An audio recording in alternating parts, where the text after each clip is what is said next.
السلام عليكم مالي wanaagsan asxaabteena ku xiran channelka waa anigoo Mo ah oo idin wada maanta mar kale filin weyn oo aad loo wada sugayay filin dagaal action ah filinkan wuxuu soo baxay 5 October 2022 wuxuu ku soo baxay luqadda Telugu waxa director-ka Barfin Sataru waxa producer asla qasada qoraysaga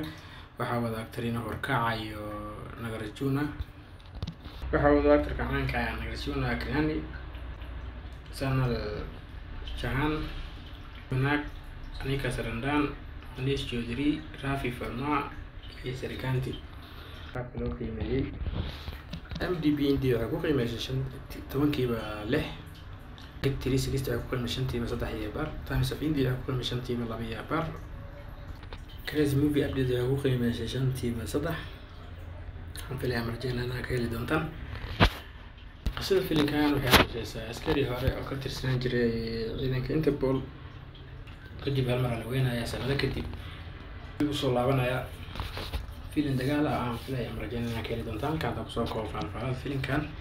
لينك الفيلم كورنا مسترن أو جوجل درايف وحنقولين دون مقالك فيلم كان كوست ليش يسكون منطقة وحنقول يا فيلم كمان تجمعها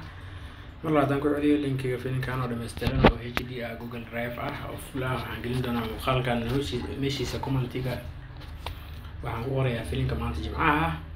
marka aan ku celiyo linkiga filimkan oo dhameystiran oo Google Drive ahaan waxaan gelin doonaa muuqaalkan meeshiisa commentiga waxaan ku qorayaa filimka maanta qofkii aan fahmin wuu weydiin karaa isla meeshiisa commentiga wuu weydiin karaa waxa igu codsi please like ta liilowin طلع يقعد سينا لاكت الجيلوين سياسي نبتقليو enjoy the movie مركلي جمعون أحسن. We need a life with the peace.